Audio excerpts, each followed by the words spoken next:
आज से हर भारतवासी को अपने लोकल के लिए वोकल बनना है। लोकल के लिए वोकल बनना है। दोस्तों, अगर आपको भी पीएम मोदी पर पूरा भरोसा है और अगर आप भी पीएम मोदी के साथ हैं तो आप खबर में आगे बढ़ने से पहले अभी इस वीडियो को लाइक कीजिए और इस लाल बटन को दबा के इस चैनल को फ्री में सब्सक्राइब करके घंटी बजाइए और कमेंट में लिखिए जय हिंद। रुख करते हैं पहले खबर की तरफ। बिहार में पोस्टर वार, लालू की तस्वीर पर लिखा कैदी बजा रहा थाली, जनता बजाओ ताली। जी हां दोस्तों, विधानसभा चुनाव की आहट के साथ ही बिहार में एक बार फिर पोस्टर वार शुरू हो गया है। राजधानी पटना में नेताओं के पोस्टर लगाए जा रहे हैं। पटना के डाक बंगला चौराहे और आयकर विभाग रोड पर राजद प्रमुख लालू प्रसाद यादव को निशाने पर लेते हुए होर्डिंग लगाए गए हैं। यहां राष्ट्रीय जनता दल सुप्रीमो और पूर्व मुख्यमंत्री लालू प्रसाद यादव के फोटो वाले पोस्टर लगाए गए हैं। एक पोस्टर डाक बंगला चौराहे पर लगाया गया है तो वहीं दूसरे पोस्टर को आयकर विभाग रोड पर लगाया गया है। पोस्टर पर लिखा गया है कि कैदी बजा रहा थाली, जनता बजाओ ताली। बता दें कि लालू के मुख्यमंत्री रहने के दौरान पशुपालन विभाग में 900 करोड़ रुपए से ज्यादा का चारा घोटाला किया गया था। अभी तक इस घोटाले से जुड़े 4 मामलों में कोषागार से फर्जी धन निकासी के आरोप में लालू को सजा हो चुकी है। इनमें 2 मामले चाईबासा कोषागार के हैं, जबकि एक मामला दुमका व देवघर कोषागार का है। हालांकि चाईबासा और देवघर के एक मामले में लालू को जमानत मिल चुकी है। उन पर दोरांदा कोषागार से जुड़े 5वें मामले में रांची की विशेष सीबीआई अदालत में सुनवाई जारी है। दिसंबर 2017 से जेल में बंद लालू फिलहाल रांची के रिम्स अस्पताल में इलाज करा रहे हैं।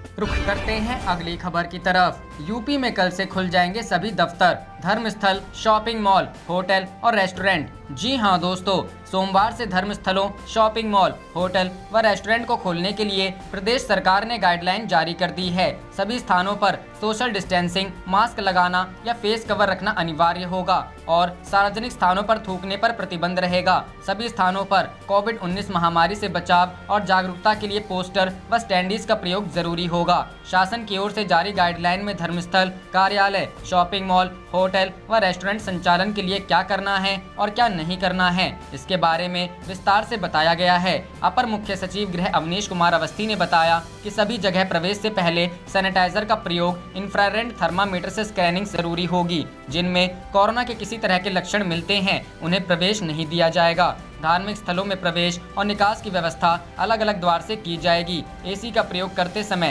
तापमान 24 से 30 डिग्री के मध्य होना चाहिए। धर्म स्थलों में प्रसाद का वितरण नहीं किया जाएगा। सभाएं नहीं होंगी। रिकॉर्डेड भक्ति संगीत और गाने बजाए जा सकते हैं। सामूहिक रूप से गाने पर प्रतिबंध जारी रहेगा। प्रतिरूप मूर्तियों और ग्रंथों को छूने की अनुमति नहीं होगी। परिसर में शौचालयों और हाथ पैर धोने के स्थानों, स्वच्छता के विशेष प्रबंध, पूरे परिसर में साफ सफाई और कीटाणु रहित करने के उपाय करने होंगे। धर्म स्थलों में एक बार में 5 से अधिक लोग ना जुटें, इसका सुझाव दिया गया है।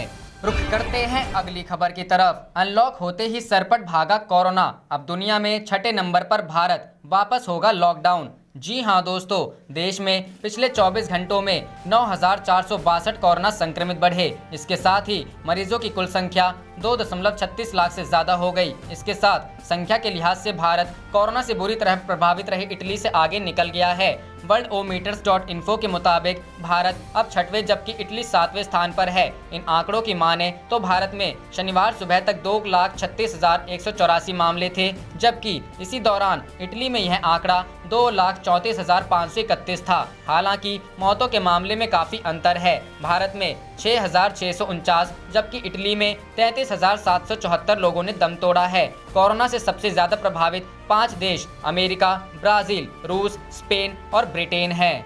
रुख करते हैं अगली खबर की तरफ। मोदी सरकार ने रोजगार गंवाने वाले प्रवासियों के लिए तैयार किया मेगा प्लान। जी हां दोस्तों, केंद्र सरकार ने देश के 6 राज्यों के उन 116 जिलों की पहचान की है जहां लॉकडाउन के दौरान सबसे ज्यादा प्रवासी मजदूर वापस लौटे हैं। मोदी सरकार ने इन प्रवासी मजदूरों के लिए एक मेगा प्लान तैयार किया है। इस मेगा प्लान में कोरोना लॉकडाउन के दौरान अपने राज्यों और गाँवों में लौटे करोड़ों प्रवासी मजदूरों के पुनर्वास और रोजगार के लिए पूरा खाका तैयार किया गया है। सरकार इन 116 जिलों में केंद्र की ओर से चलाई जाने वाली सोशल वेलफेयर और डायरेक्ट बेनिफिट स्कीमों में तेजी लाएगी। मोदी सरकार चाहती है कि घर लौटे प्रवासियों के लिए जल्द से जल्द आजीविका, रोजगार, कौशल विकास और गरीब कल्याण सुविधाओं का लाभ सुनिश्चित किया जा सके। बता दें कि इन जिलों में मनरेगा, स्किल इंडिया, जनधन योजना, किसान कल्याण योजना, खाद्य सुरक्षा योजना, पीएम आवास योजना समेत अन्य केंद्रीय योजनाओं के तहत मिशन मोड में काम किया जाएगा। इसके साथ ही हाल ही में घोषित आत्मनिर्भर भारत अभियान के तहत भी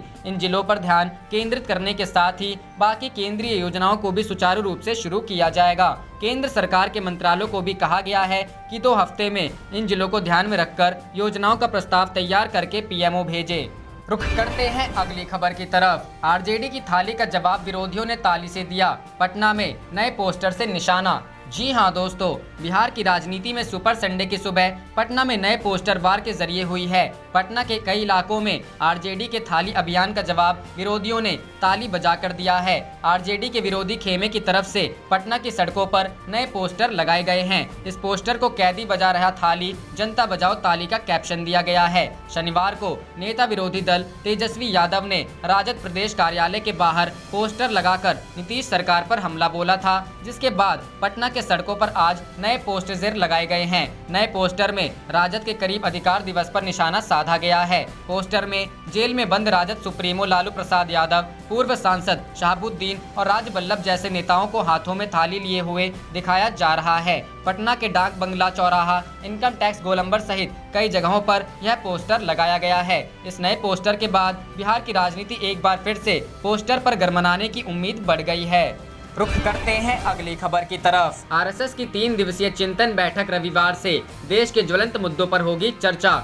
जी हां दोस्तों, कोरोना काल में राष्ट्रीय स्वयंसेवक संघ की 3 दिवसीय बैठक 7 जून से शुरू हो रही है। संघ की यह बैठक 9 जून तक चलेगी। बैठक का आयोजन ऐसे समय हो रहा है जब संघ के दिल्ली कार्यालय में 2 पदाधिकारियों के कोरोना पॉजिटिव होने की खबर है। रविवार से शुरू होने वाले इस चिंतन बैठक के लिए तैयारियां पूरी हो चुकी है। बताया गया है संघ के अधिकतर नेता वीडियो कॉन्फ्रेंसिंग से जुड़ेंगे। इससे पहले बेंगलुरु में होने वाली संघ की प्रतिनिधि सभा को बैठक मार्च में इस वक्त टाल दी गई थी, जब देश में कोरोना दस्तक दे चुका था। लिहाजा बैठक का महत्व और भी बढ़ गया है। ऐसे में संघ की बैठक पर सबकी नजर होगी। 3 दिन चलने वाली बैठक में देश की हालत पर चर्चा के अलावा संघ आने वाले समय के लिए अपना रोड मैप बनाएगा। बैठक में बदली हुई परिस्थितियों में संघ का कार्य कैसे चले, इस पर रूपरेखा तय की जाएगी। साथ ही साथ मोदी सरकार के आत्मनिर्भर भारत के लक्ष्य पर विशेष रूप से चर्चा होगी। राष्ट्रव्यापी बंदी के परिणामों पर भी चर्चा होने की उम्मीद है।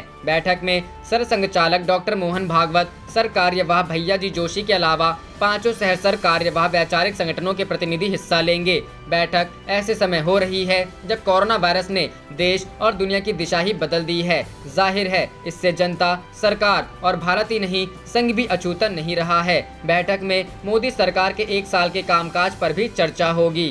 रुख करते हैं अगली खबर की तरफ। 1 करोड़ लोगों के लिए प्रतिदिन का रोजगार सृजित किया जाए, योगी। जी हां दोस्तों, उत्तर प्रदेश के मुख्यमंत्री योगी आदित्यनाथ ने एक कार्य योजना बनाकर 15 जून से 30 जून के बीच 1 करोड़ लोगों को प्रतिदिन रोजगार उपलब्ध कराने के निर्देश दिए हैं। श्री योगी ने शनिवार को अपने सरकारी आवास पर एक उच्च स्तरीय बैठक में अनलॉक व्यवस्था की समीक्षा की। उन्होंने कहा कि 15 जून से 30 जून के बीच 1 करोड़ मानव दिवस प्रतिदिन सृजित करने के लिए एक कार्य योजना बनाई जाए। इस कार्य योजना के सफल क्रियान्वयन के लिए सभी संबंधित विभाग अपनी गतिविधियों और कार्यों को चिन्हित करें। उन्होंने कहा कि इस अवधि में कृषि, उद्यान, वन विभाग द्वारा पौधरोपण के लिए गड्ढा खोदने, प्रधानमंत्री ग्रामीण सड़क निर्माण की योजना, चेक डैम निर्माण, जल जीवन मिशन से जुड़े कार्यों सहित विभिन्न कार्य करते हुए रोजगार उपलब्ध कराए जाए। उन्होंने कहा कि नगर विकास विभाग तथा ग्राम्य विकास विभाग स्ट्रीट वेंडरों को रोजगार देने के संबंध में एक जिले का चयन करते हुए उसका अध्ययन करें।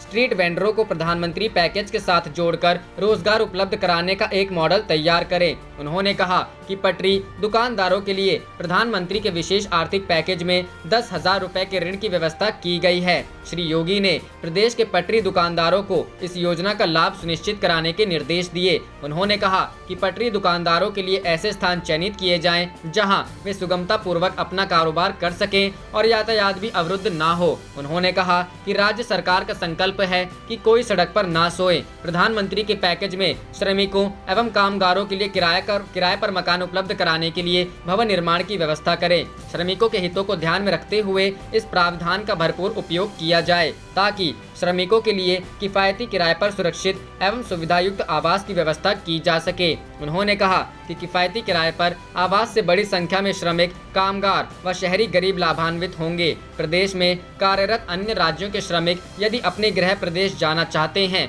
तो उनकी सकुशल वापसी की व्यवस्था सुनिश्चित की जाए। यदि ऐसे श्रमिक वापस जाने के इच्छुक न हो तो उनका यह निर्णय लिखित रूप से प्राप्त कर लिया जाए। रुख करते हैं अगली खबर की तरफ। महागठबंधन पर सुशील मोदी का निशाना, कहा राजद कांग्रेस राज में बिहार में एक भी मेडिकल कॉलेज नहीं। जी हां दोस्तों, बिहार में स्वास्थ्य विभाग के अंतर्गत चमकी बुखार से प्रभावित बच्चों के लिए 100 बेड के अत्याधुनिक पीकू वार्ड एवं झंझारपुर में 515 करोड़ की लागत मेडिकल कॉलेज अस्पताल के शिलान्यास कार्यक्रम को संबोधित करते हुए राज्य के उप मुख्यमंत्री सुशील कुमार मोदी ने शनिवार को कहा कि राज्य में 1111 विशेषज्ञ चिकित्सक की अनुशंसा तकनीकी सेवा आयोग से सरकार को प्राप्त हो चुकी है तथा 4000 सामान्य चिकित्सक, 9500 नर्स, नर्सिंग स्कूल के 196 ट्यूटर की नियुक्ति प्रक्रिया अंतिम चरण में है और अगले 2 माह में नियुक्ति कर दी जाएगी। विशेषज्ञ चिकित्सकों में 203 स्त्री एवं प्रसव रोग, 197 शिशु रोग, 146 एनेस्थीसिया के विशेषज्ञ शामिल हैं। उप मुख्यमंत्री सुशील मोदी ने कहा कि आज़ादी के बाद भागलपुर छोड़कर एक भी मेडिकल कॉलेज सरकारी क्षेत्र में बिहार में स्थापित नहीं किया गया। पटना और दरभंगा मेडिकल कॉलेज आज़ादी के पूर्व के हैं तथा नालंदा मेडिकल, मुजफ्फरनगर, मुजफ्फरपुर, गया मेडिकल कॉलेज 1970 में निजी क्षेत्र में स्थापित किए गए थे, जिसे बाद में 1989 में जनता पार्टी सरकार में अधिग्रहण किया गया। भाजपा जेडीयू सरकार में 5 नए मेडिकल कॉलेज स्थापित किए गए एवं 11 नए मेडिकल कॉलेज स्थापित किए जा रहे हैं। निजी क्षेत्र में भी सहरसा, मधुबनी एवं सासाराम में नए मेडिकल कॉलेज स्थापित किए गए तथा तुर्की एवं अम्हारा में 2 नए मेडिकल कॉलेज की अनुमति दी गई है। रुख करते हैं अगली खबर की तरफ। सुधांशु त्रिवेदी बोले, पाकिस्तान आज सबसे बुरे दौर से गुजर रहा। जी हां दोस्तों, पाकिस्तान सभी मोर्चों पर अपने सबसे बुरे दौर में। पाकिस्तान हुकूमत को झूठ बोलने की आदत है। लद्दाख की सरहद पर करीब 1 महीने से चीन से जारी तनातनी पर चर्चा के लिए आज तक ई एजेंडा कार्यक्रम सुरक्षा सभा का आयोजन किया गया। इसमें जय हो कार्यक्रम में भारतीय जनता पार्टी के नेता सुधांशु त्रिवेदी, भारतीय राजनायक जी पार्थ सारथी, पाकिस्तानी राजनायक अब्दुल बासित और भारत के लेफ्टिनेंट जनरल शंकर प्रसाद ने हिस्सा लिया। बीजेपी सांसद सुधांशु त्रिवेदी ने कहा कि पाकिस्तान सभी मोर्चों पर अपने सबसे बुरे दौर में है। चीन के अलावा पाकिस्तान के साथ कोई खड़ा नहीं होता है। भारत के साथ पूरी दुनिया खड़ी है, यहाँ तक कि अरब देश भी साथ हैं। पाकिस्तान भारत के सामने कहाँ खड़ा है। रुख करते हैं अगली खबर की तरफ। अब राजनीति भी वर्चुअल होगी और चर्चा भी। रविशंकर प्रसाद। जी हां दोस्तों, आज तक के ई एजेंडा कार्यक्रम की सीरीज सुरक्षा सभा में केंद्रीय कानून और आईटी मंत्री रविशंकर प्रसाद शामिल हुए। रविशंकर प्रसाद हिमाचल प्रदेश में वर्चुअल रैली करने वाले हैं। इस पर जब आज तक की एंकर चित्रा त्रिपाठी ने आईटी मंत्री से पूछा कि क्या आने वाले समय में बीजेपी वर्चुअल तरीके से चुनाव के लिए तैयार हो रही है, इसका जवाब देते हुए आईटी मंत्री बोले, लॉकडाउन में रेल बंद थी, हवाई जहाज बंद था, सड़क बंद थी, लेकिन मेरे सारे विभाग काम कर रहे थे। मेरा मोबाइल कम्युनिकेशन संचार विभाग काम कर रहा था, वीडियो कॉन्फ्रेंसिंग भी चल रही थी, फिर आईटी और फिर वर्क फ्रॉम होम हो रहा था। हमारा पोस्टल विभाग भी काम कर रहा था, जिसके माध्यम से हमने गांव-गांव पैसा पहुंचाया। रविशंकर प्रसाद ने कहा, मुझे पटना में अपने क्षेत्र में नाला सफाई की समीक्षा करनी थी, लेकिन मुझे दिल्ली में ही रहना था क्योंकि कोरोना की लड़ाई को भी देखना है। मीटिंग्स होती हैं तो मैंने वर्चुअल तरीके से अपने क्षेत्र में समीक्षा की, जिसमें वहां के सारे पदाधिकारी बैठे थे। हमने इसकी वर्चुअल तरीके से ही समीक्षा की। अब यह एक नई दुनिया बन रही है। मैंने कुछ समय पहले अधिवक्ताओं को वर्चुअल तरीके से भाषण दिया, जिसे 22,000 से ज्यादा अधिवक्ताओं ने मेरे भाषण को सुना। हम भारत में नए नए वीडियो कॉन्फ्रेंसिंग ऐप बना रहे हैं, जिनके माध्यम से हम बात कर रहे हैं। रविशंकर बोले, हमारे गृह मंत्री अमित शाह वर्चुअल तरीके से बिहार में रैली करने वाले हैं, जिसमें करीब 1 लाख लोगों के रहने की उम्मीद है। संगठन से मुझे भी निर्देश हुआ और मुझे भी कई जगह भाषण देना है। अब यह देश के लोकतंत्र में एक नई कहानी हो रही है। अगर आप वर्चुअल तरीके से बातचीत कर रही हैं, तो अब राजनीति भी वर्चुअल होगी, चर्चा भी वर्चुअल होगी। यह भी कोरोना का एक अच्छा असर है जो देखने में आ रहा है। रुख करते हैं अगली खबर की तरफ। कोरोना वायरस लॉकडाउन के बीच सरकार ने कंपनियों को राहत देने के लिए कानून में किया बड़ा बदलाव। जी हां दोस्तों, सरकार ने एक अध्यादेश के जरिए